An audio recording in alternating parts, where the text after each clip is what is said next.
nada vai dar certo. Mas nós temos Deus poderoso. A última palavra dele. Muitas vezes a gente sente assim, mas Deus é fiel. Glória a Deus. Obrigada, Senhor, por esse momento. Receba o nosso louvor da adoração. Senhor, que dizemos, meu Pai, não pouco que o Senhor fez por nós, mas recebe, meu Pai, o nosso louvor. Estamos aqui para o coração aberto. Agora, para ouvir para a tua palavra. Usa, Senhor, a tua serva. E assim a tua palavra fala no nosso coração. Porque precisamos se alimentar mais de ti. Aqui eu agradeço a oportunidade. Glória a Deus. Aleluia!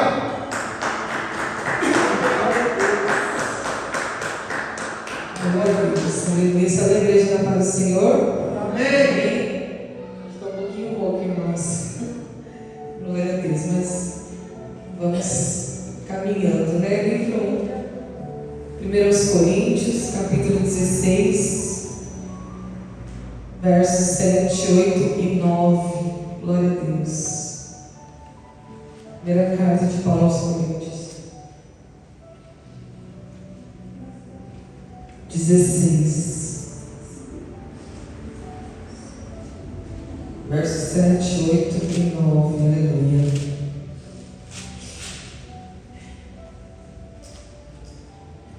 Nós estamos aqui na segunda sexta-feira, né, da campanha.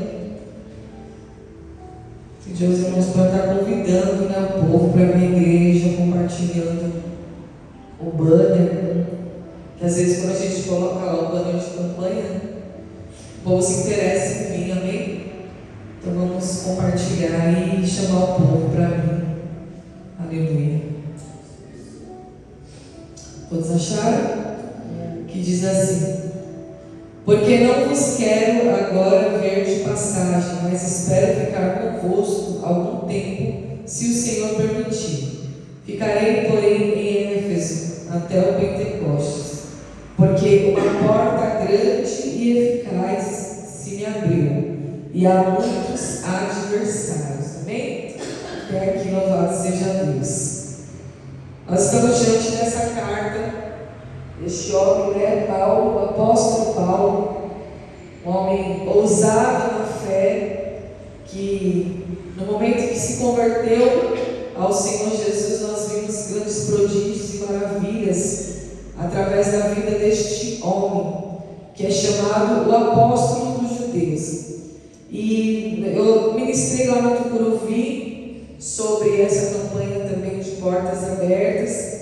Eu ministrei sobre o livro de Isaías, que fala que o Senhor é poderoso para destruir os portões de bronze e os cadeados, né, os ferrolhos de ferro.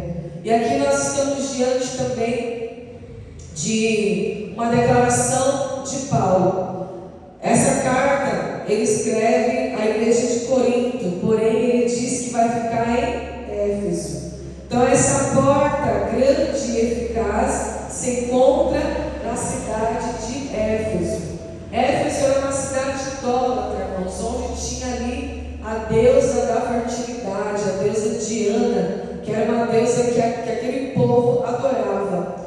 E quando Paulo ele está diante dessa cidade, ele não vê o obstáculo, ele não vê a dificuldade, mas ele enxerga, ele tem um foco. Então ele fala, o porquê que ele vai ficar em Éfeso? Porque uma porta grande e eficaz se me abriu. E aqui está ponto e vírgula, e há muitos adversários. Eu acho lindo, irmãos, essa coragem, essa ousadia de Paulo. Ele sabe que tem adversário, mas ele não foca no adversário, ele foca na porta grande e eficaz, ou seja, uma cidade poderosa, onde é um povo idólatra, mas ele enxerga a oportunidade de pregar o Evangelho. Então ele não chama a cidade de Éfeso de impedimento para a pregação do Evangelho, mas ele chama de uma porta grande e eficaz, ou seja, uma porta promissora. Então nós vemos diante deste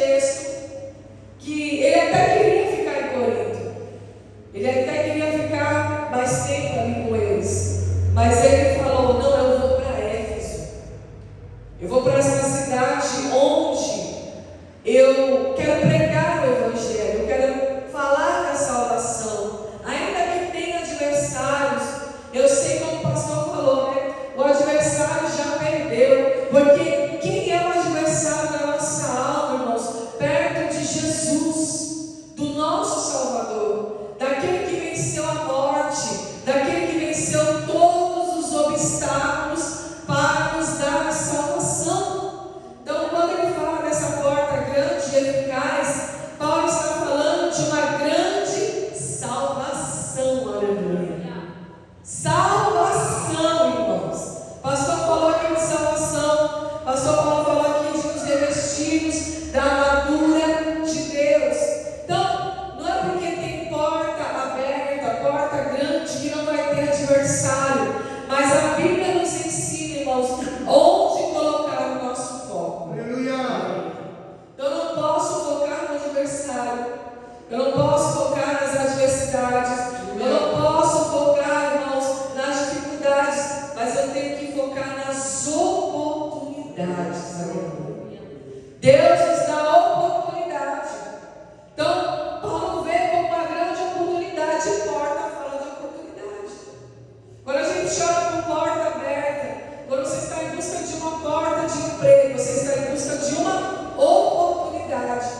E diante dessa oportunidade, o que você vai fazer? Você vai dar o seu melhor.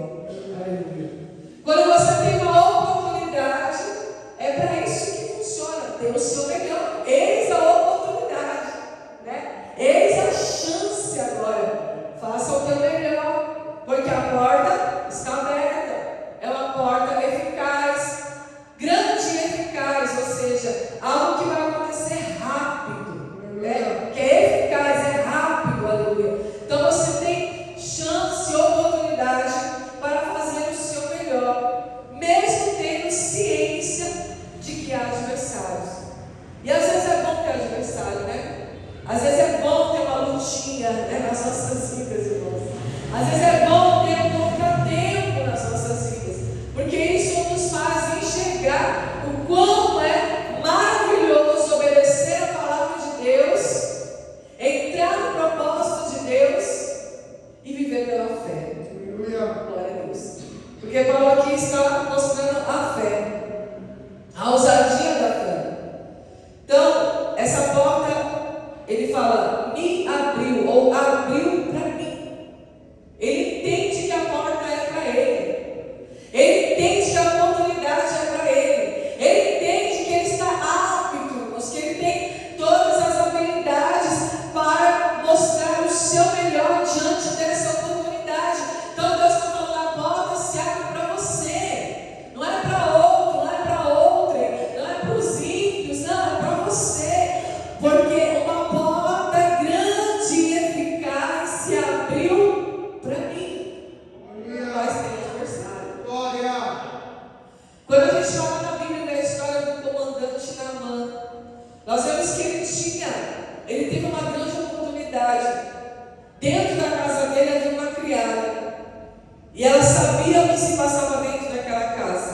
Era um general, era um comandante, porém leproso. A Bíblia diz, ele tinha lepra, tinha uma doença incurável, mas apareceu para ele o que é uma oportunidade de cura. Só que até entender o sentido, ou melhor, o propósito daquela oportunidade, ele também precisou sofrer um pouco mais. Ele mostrou arrogância, ele mostrou prepotência, talvez por conta dessa atitude dele ser arrogante, prepotente, por conta da sua autoridade, porque ele era um comandante, talvez por conta disso ele estava com lepra. Talvez por conta da sua arrogância, porque a Bíblia diz que Deus resiste o arrogante, Deus resiste o soberbo, mas dá graça aos humildes. Então, quando a porta se abre, é uma oportunidade para fazer o meu melhor, para dar o meu melhor, mas com humildade. A gente não pode esquecer disso, porque Deus exalta, dá graça àqueles que são humildes. Então a oportunidade chega para Naamã, e chegava até a informação: olha, lá na minha terra tem um profeta,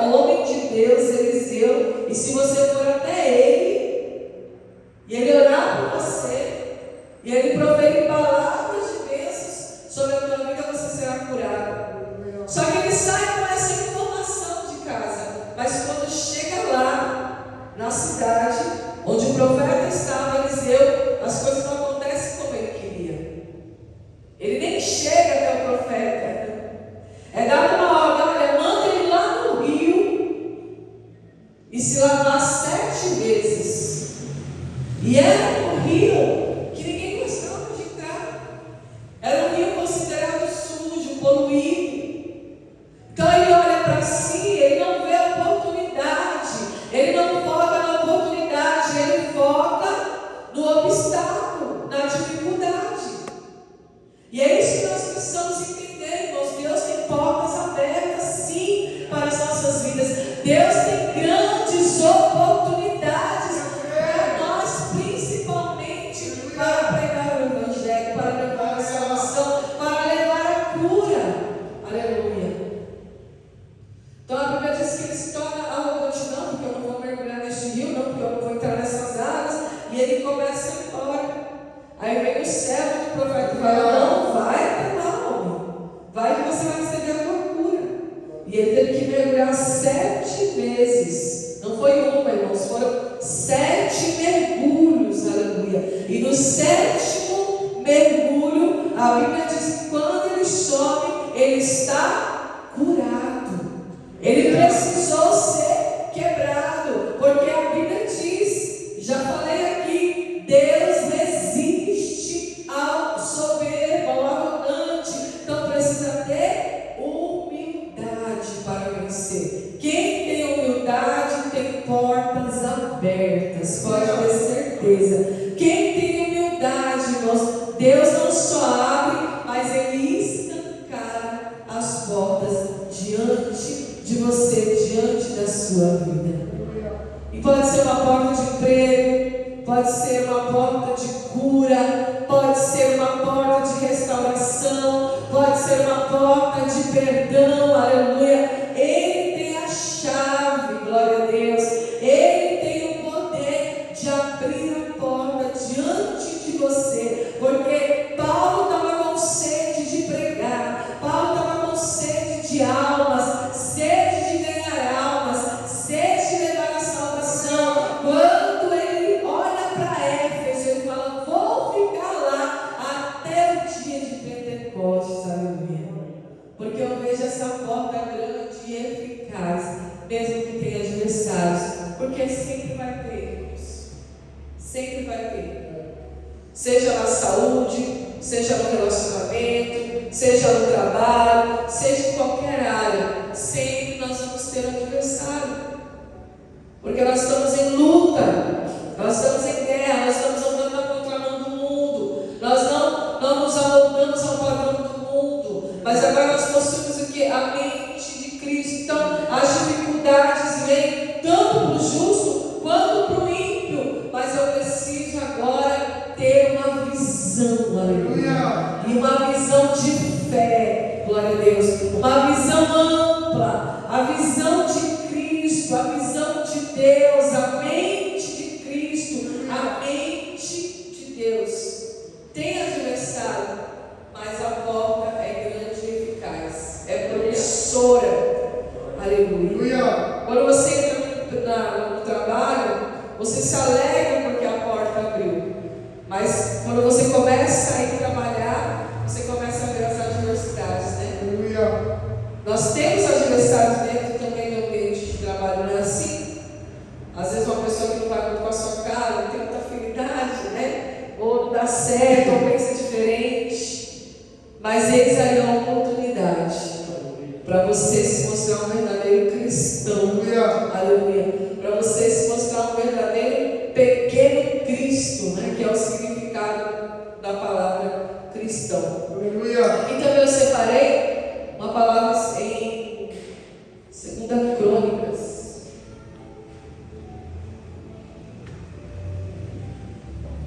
Também é uma palavra bem conhecida, irmão. 2 Crônicas 20. Nós são os irmãos que abrem a sua Bíblia. Deus é maravilhoso. Glória a Deus. Aleluia.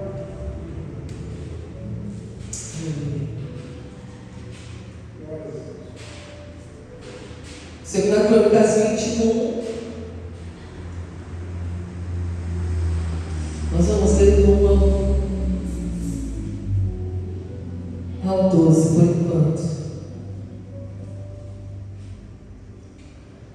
Depois a gente avança um pouquinho, tá bem? Todos acharam?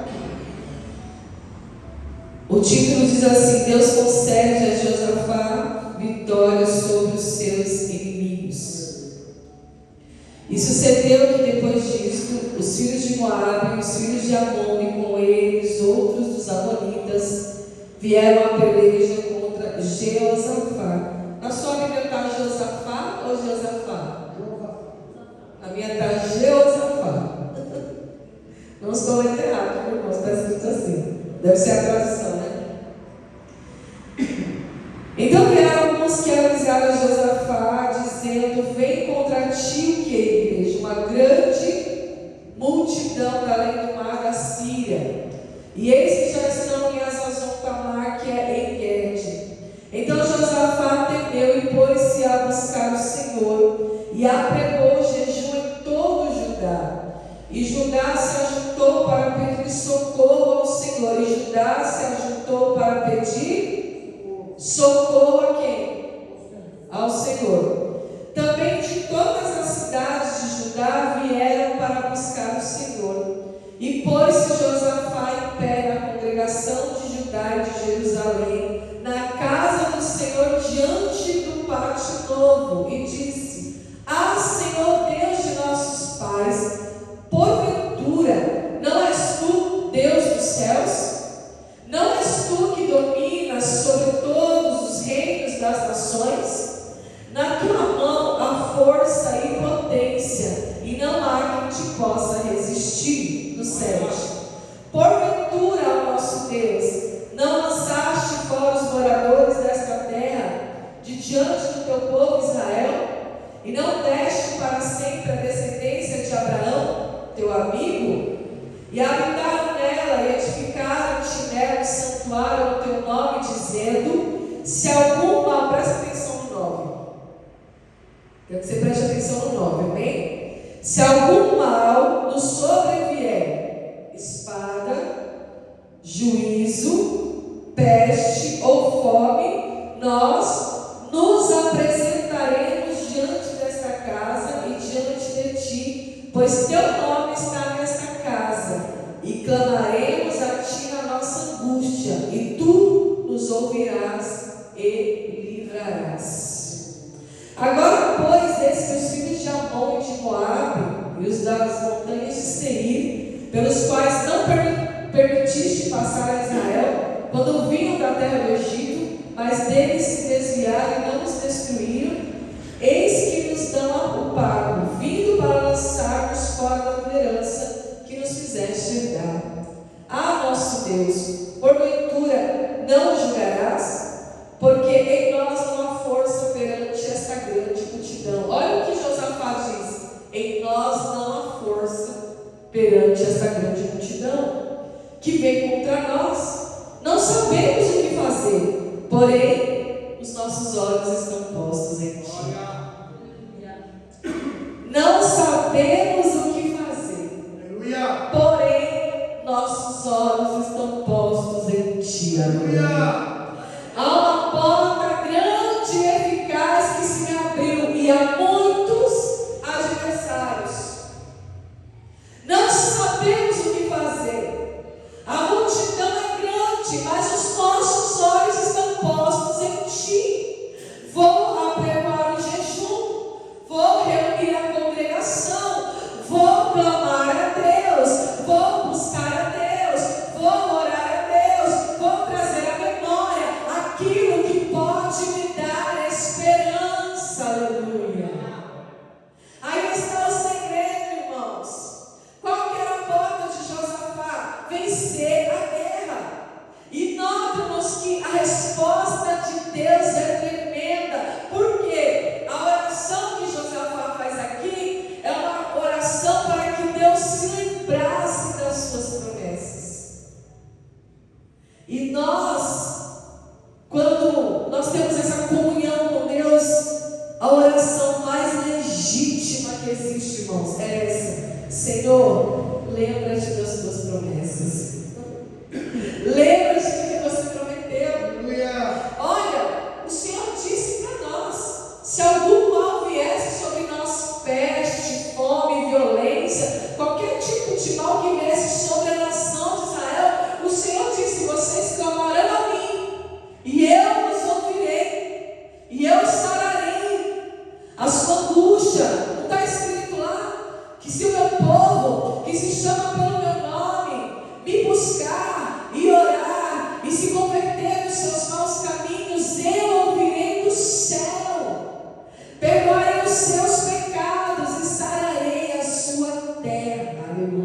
Está lá em 2 Crônicas 7,14. Segunda ou é a primeira, mas eu não lembro agora. Segunda? Está nesse mesmo livro. Então ele ora, irmãos, a Deus, se lembra, Senhor, que o Senhor disse que a gente podia se apresentar diante de Ti e te clamar na nossa angústia, e Tu nos ouvirás e livrarás. Glória. Então a multidão era grande, eram muitos adversários, mas a porta do céu estava aberta. Aleluia. A porta da vitória, a porta do triunfo, aleluia.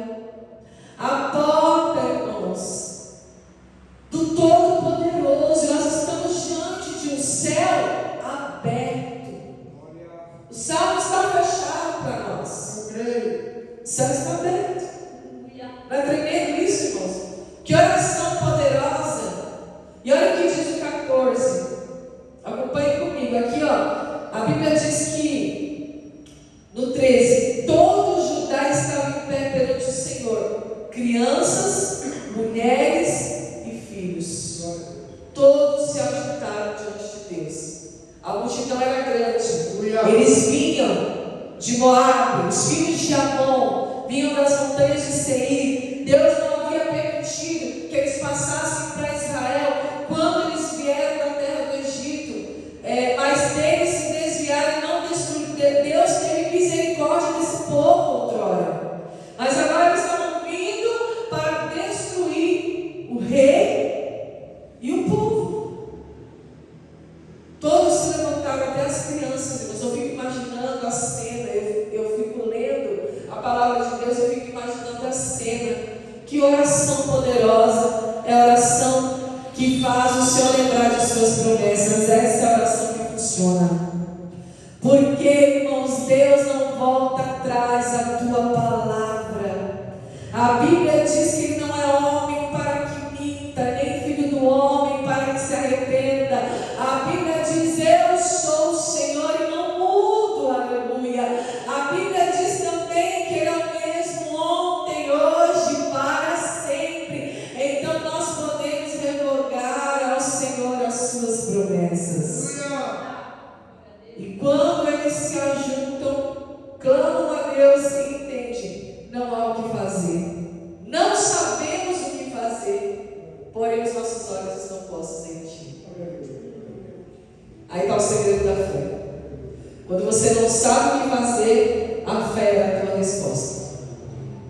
Quando você não sabe o que dizer, o que fazer ou como agir, a fé é a resposta para todas as coisas. Nós precisamos entender. Então, 14. Então veio o Espírito do Senhor. Veio o quê? O Espírito do Senhor no meio da congregação sobre Jaziel, filho de Zacarias. Zacarias era sacerdote, né? Filho de Benaia, filho de Jeiel, filho de Matanias, levita dos filhos de Asaf. Então o Espírito veio sobre o levita, aquele que cuidava do templo, das coisas do Senhor, e disse: dai ouvidos todo Judá, e vós moradores de Jerusalém, e tu, ó rei Josafá, assim o Senhor vos diz: não temais e nem vos assusteis por causa desta grande multidão, pois a peleja não é vossa, mas de Deus. Aleluia. Essa peleja não tereis que pelejar. Essa foi a resposta de Deus. Então, quando eu olho para Deus, quando eu não sei o que fazer, não sabemos o que faremos, porém os nossos olhos estão postos em Ti, Deus vem com resposta. Vocês não vão precisar, vocês vão se posicionar, mas vocês não vão precisar entrar na guerra. Olha que tremendo, irmãos. Deus fez os inimigos brigarem entre si. Ai, irmão, isso é maravilhoso. Só a mão de Deus pode fazer isso. Josafá e Judá e Jerusalém, todo o povo apenas se posicionaram, mas não entraram na guerra, porque Deus falou: essa peleja não é tua.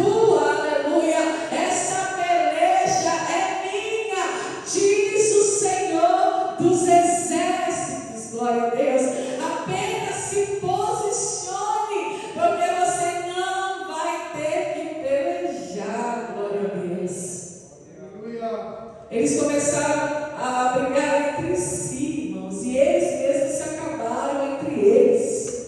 Olha que coisa maravilhosa.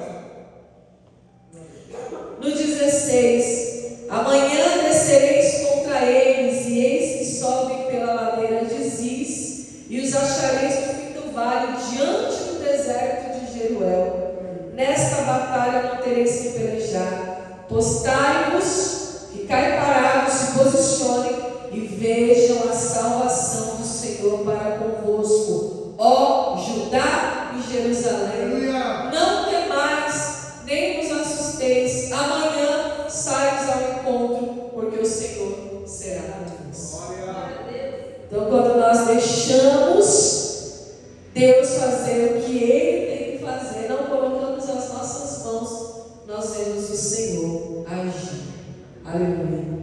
E eu quero que leia todo esse texto aqui, para que a gente possa ter maior compreensão, contextualizar e trazer para as nossas vidas. E mesmo depois de ter a resposta de Deus, de que a vitória já estava ganha, Josafá ainda assim se prostrou, ainda assim se mostrou humilde. Então Josafá se prostrou com o rosto em terra, no 18. E todos Judá e os moradores de Jerusalém se lançaram perante o Senhor, adorando o Senhor. Olha que cena linda, irmãos. E levantaram-se os levitas, os filhos dos coatitas, os filhos dos coratitas, para louvar ao Senhor Deus de Israel com voz muito alta. Então o ministério de louvor se levanta para adorar a Deus dentro da congregação. Aleluia.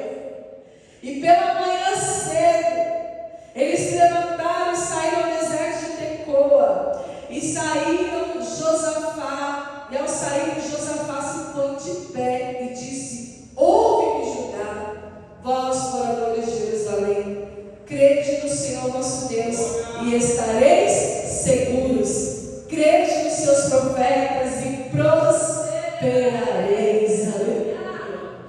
Deus tremendo, Deus está aqui, irmãos. Creia no Senhor, porque Ele te dá livramento. Aleluia. Ele peleja a tua causa. Apenas tem os seus olhos voltados para o Senhor. Essa é a melhor estratégia de guerra, de batalha que possa existir. Aleluia. E aconselhou-se com o povo e ordenou cantores para o Senhor que louvassem a majestade santa, saindo diante dos armados e dizendo: louvai o Senhor, porque a sua benignidade é para sempre. Esse é o grito de guerra dos judeus. Louvai o Senhor, porque o teu amor dura para sempre. Louvai o Senhor, porque a tua benignidade é para sempre. Louvai o Senhor, porque a tua bondade é para sempre. Aleluia. E quando começaram a cantar, olha como eles venceram, irmãos, cantando. Quando você está diante de uma situação que você declara: não sei o que fazer, mas os meus olhos estão sobre ti, eu vou vencer a peleja que eu não preciso pelejar, o Senhor pelejará por mim, mas eu vou me posicionar cantando. Aleluia. Eu vou me posicionar adorando ao Senhor. Glória a Deus. Então eles começaram a cantar e dar louvores. E o Senhor pôs emboscadas contra os filhos de Amon e de Moabe e os das montanhas de Seir, que vieram contra Judá e foram desbaratados. Que palavra, irmãos? Desbaratados. Que palavra é essa? Aleluia. Oh, glória a Deus. Deus desbaratou aquela grande multidão, porque estava vindo inimigos de todos os lados.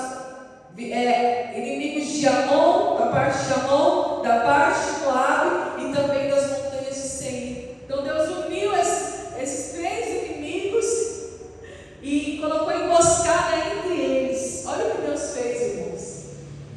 E eles ficaram desbaratados. Eu não vou esquecer essa palavra nunca. Desbaratados, glória a Deus. Porque os filhos de Amon e de Moabe se levantaram contra os moradores de Seir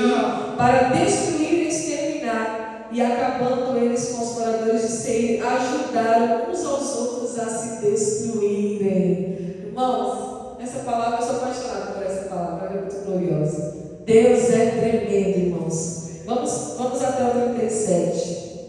Nisso chegou Judá à atalaia do deserto, e olharam para a multidão, e eis que eram corpos mortos que jaziam em terra, e nenhum escapou, nenhum inimigo escapou para contar a história. Olha que tremendo. E vieram Josafá e o seu povo para saquear os seus despojos, e acharam entre eles riquezas e cadáveres em abundância, assim como objetos preciosos, e tomaram para si tanto que não podiam levar. Eles precisavam, irmãos, de 3 dias. 3 dias. Irmãos, era tanta riqueza, eram tantos despojos. Olha que porta excelente, olha que porta grande, olha que porta eficaz, irmãos, porque os inimigos eram uma grande multidão, e cada um deles trazia um objeto de prata, de ouro, de bronze. Então, como a multidão era grande, grande também eram os despojos e os cadáveres. Eles precisavam de 3 dias para recolher, porque era muito. Quem crê nessa palavra? Era tanto despojo, irmãos, que eles não podiam levar em um único dia. Despojo que é a recompensa. Deus mata os inimigos, irmãos, e a riqueza que pertence a Ele, porque Ele diz: minha é a prata, meu é o ouro, e Ele dá a quem quer. Aleluia.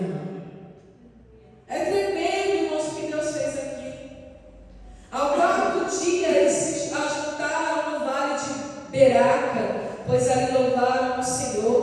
Por isso chamaram aquele lugar, o vale de Beraca, até o dia de hoje.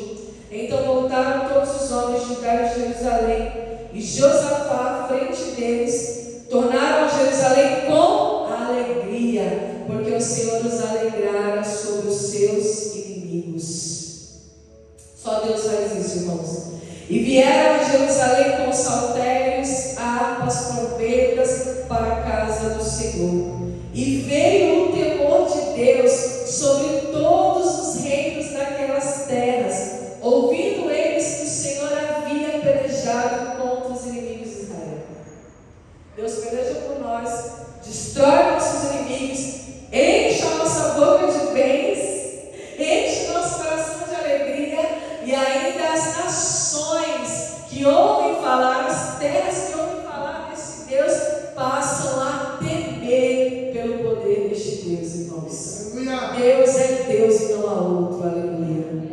E o reino de Josafá ficou quieto, e o seu Deus lhe deu repouso ao redor. Veio paz, veio esse tempo de paz. E Josafá reinou sobre Judá, da idade de 35 anos, quando começou a reinar, e 25 anos reinou em Jerusalém, e o nome de sua mãe era Zuba, filha de Sili. Amém? Acredito que até aqui deu para entender. Louvado seja Deus. Deu para entender o trabalhar de Deus sobre a vida deste rei Josafá, sobre o povo de Israel, os moradores de Jerusalém, o povo de Judá, aleluia, o seu povo, o povo de Deus. E nós somos o Israel de Deus, irmãos. Nós somos o povo de Deus. Nós somos agora a nação eleita, o povo adquirido de Deus, aleluia. E qualquer que seja a peleja, qualquer que seja a dificuldade, se você não souber o que fazer, saiba que Ele sabe o que fazer, aleluia. A partir do momento que a gente clama a Deus, que a gente ora as promessas de Deus, que a gente pede para Ele se lembrar de tudo que prometeu. Lembra, Senhor, daquela porta, lembra, Senhor, daquela promessa de uma porta grande, eficaz, abundante, aleluia. Lembra da promessa de vida abundante que o próprio Jesus declarou. Ele fala: o ladrão não vem somente para roubar, matar e destruir, ele veio somente para isso, mas eu não.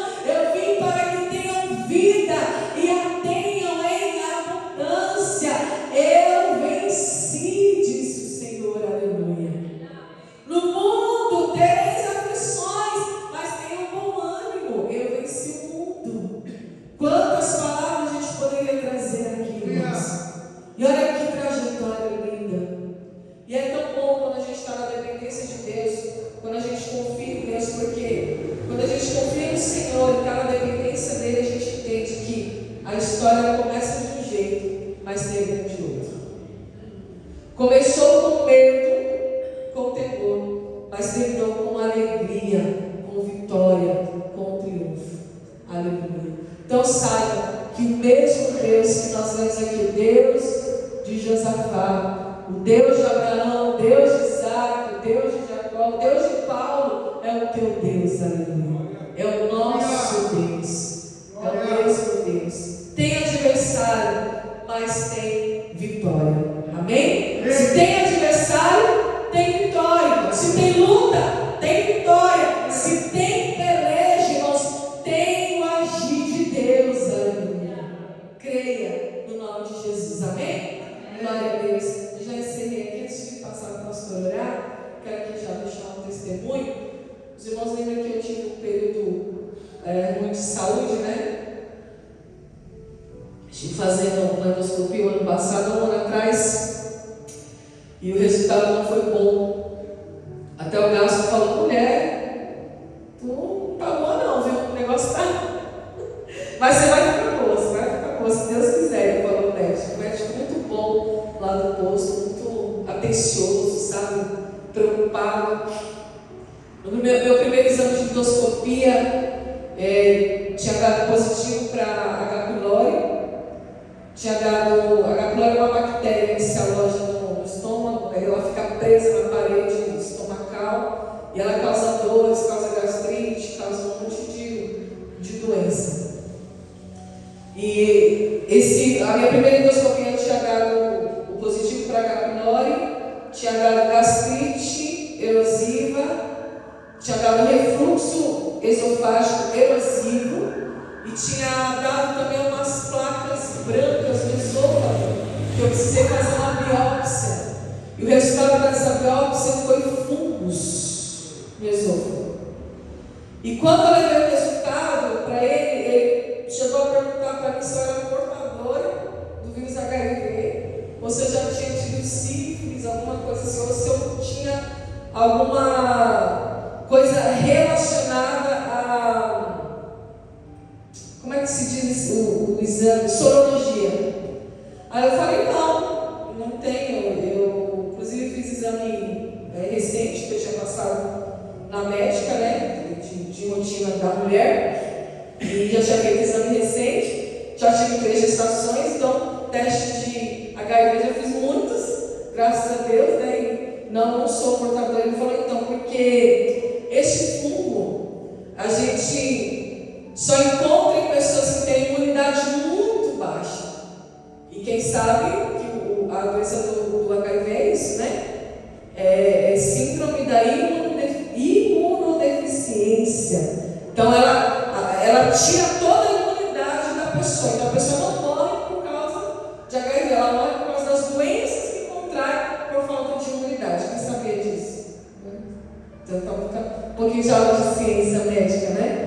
Então eu sei porque eu estava no SESI, né, quando eu era criança, e no SESI fazia muito trabalho, na escola SESI. É uma escola, não era paga, mas era das indústrias, então a gente estudava muito, né? Você lembra que eu estudei no SESI? Então a gente estudava muito sobre isso na época, porque na época estava o auge, né, da doença. Então eu falei: não tem nada. Ele falou assim: então, ou quando a pessoa tem uma idade muito avançada, ou quando a pessoa faz muito uso de tabaco, né, de álcool, que também todos esses casos eram descartados. Aí ele falou assim: porque para você ter esses fungos é por conta do refluxo, né? Então o refluxo, o suco gástrico sobe, ele é extremamente ácido e causa lesões no esôfago. E por conta das lesões viraram fungos. Mas se eu tenho uma imunidade boa, eu consigo combater as lesões do esôfago. Enfim, mais ou menos isso para explicar para vocês. Aí ele falou assim: você vai fazer um tratamento de 6 meses, aí um monte de remédio, omeprazol, domperidona, outros remédios para curar azia, essas coisas ácidas, mudança na alimentação, e eu vou te dar um antifúngico. Eu falei: tá bom, vou tomar isso, né, pancada de remédio e tal, mas vou continuar a oração. Então eu penso que eu orava quando eu ficava mal, eu sentia muitas dores. Eu sentia dores aqui, dores nas costas, por conta do refluxo esofágico, né? Erosivo ainda, tinha essa palavra, erosivo. Tinha o diagnóstico chamou, deu várias linhas escritas assim, da primeira endoscopia. Eu tomei os remédios, fui obediente ao médico, deu um pouco a minha alimentação, mas continuei orando. Toda vez eu orava quando eu estava com aqui, Senhor, me cura, Pai, aumenta a minha imunidade, Senhor. E fazendo as minhas orações toda vez, orando. E apresentando minha vida a Deus. E aí fui fazer a endoscopia agora terça-feira. E não deu mais nada, irmãos. Para a honra e glória do Senhor Jesus. Não tem glória. Não deu nem refluxo. Não apareceu refluxo. Eu não levei o médico ainda mais. Eu li, comparei um com o outro. Deu apenas assim uma gastrite leve. Foi esse o resultado. H. pylori negativo. Não deu refluxo esofágico. Nem sombra de variação de placas brancas no esôfago, de fungos, nada. Então eu creio, irmãos, que, claro, eu tomei os remédios, mas também a oração é verdade. Porque eu falei, Senhor, eu não vou ficar tomando esses remédios mais remédio do omeprazol, não vou ficar dependente desses remédios. E eu creio que o Senhor é a minha cura. E aí as dores também foram desaparecendo. Eu sentia muitas dores aqui, assim, você nessa região do esôfago, aqui essa região que dá esse alimento. E aí eu fui pesquisar no Google que dá realmente quem tem refluxo esofágico, sente muitas dores nas costas, enfim. E eu clamei a Deus, eu falei, Senhor, o Senhor entra nessa peleja, meu amigo. Porque eu creio que o Senhor é o Deus que cura, irmãos. E eu tenho certeza, irmãos, que eu vou marcar um retorno lá com Ele e vou levar o resultado. Eu tenho certeza que Ele vai se alegrar, porque Ele falou, nós vamos cuidar disso, né? Você é muito jovem, você é muito nova, vai dar tudo certo, se cuida direitinho, fica com Deus, vai com Deus. Ele fala bem assim, é um senhor já, cabelo branco. E eu vi que ele ficou preocupado quando ele viu o resultado, mas ele falou, mas vai dar tudo certo. E é isso, irmãos, Deus cuida de nós, né? Às vezes é necessário a gente passar por algumas coisas para a gente também se cuidar, se amar, né? Cuidar do seu corpo, cuidar de você, cuidar da alimentação, enfim, irmãos. Então, quando eu saí com o resultado hoje de lá, que hoje eu fui pegar o resultado da H. pylori, negativo, na hora que eu entrei dentro do carro, eu fui de carro para ir mais rápido. E aí eu já vim agradecendo, eu senti uma alegria, irmãos, uma alegria tão grande por ter sido curada. Eu agradeci e uma alegria contagiante que tomou conta do meu coração. Eu falei, Senhor, obrigado por mais uma chance de viver um pouco mais, né? De ser curada, de contar esse testemunho, porque Ele ainda é o Deus que cura, irmãos. Ah, mas você tomou os remédios? Eu tomei, mas eu sei que tem a mão de Deus também, irmãos, porque tem pessoas que tomam remédio e não são curadas. Aleluia. Tem pessoas que até fazem tratamento, mas não conseguem ser curadas. Talvez, irmãos, o remédio ajuda, mas a fé em Deus, você orar, não custa nada orar, buscar a face de Deus, clamar a Deus, colocar diante dele, porque Ele faz ainda milagres, prodígios e maravilhas. Então eu não vou atribuir ao remédio, mas eu vou atribuir ao meu Deus, porque a alegria que eu senti, irmãos, quando eu saí daquele poço com o resultado na mão, é a alegria do meu espírito, gratidão. Eu saí com o meu coração grato, agradecendo a Deus e aliviada por aquilo que Ele proporcionou. Agradeço aos médicos também, agradeço a ciência, mas em primeiro lugar eu agradeço a esse Deus maravilhoso que me deu a oportunidade, né, de contar esse testemunho e de mostrar a cura. Amém? Glória a Deus. Eu quero agradecer a Deus por mais este culto, mais esta palavra, Deus bondoso, pela sua vida nesta noite, nós possamos estar aqui domingo, né? Domingo, cultuando ao Senhor, Espírito de verdade. Glória a Deus, aleluia. Amém? Senhor, meu Deus, meu Pai, nesta noite nós queremos te agradecer, Deus, por esta igreja, por este ministério, por cada vida que está aqui nesta noite, por este culto, Deus, que nós celebramos ao Senhor. Prepara a noite de descanso, um sábado abençoado, Deus, nos leva de volta ao nosso lar, para debaixo da tua presença, Deus, em nome de Jesus Cristo. Nós cremos, Deus, no poder da oração, Deus, sabe daqui, Deus, que possa falar a nossa bênção, Deus. Assim nós te pedimos e agradecemos no nome do Pai, do Filho e do Espírito Santo. Amém, igreja? Amém. Que a graça do nosso Senhor Jesus Cristo, o grande amor de Deus, a comunhão do Espírito Santo de Deus, não somente hoje, mas por toda a eternidade, que você diga nessa noite.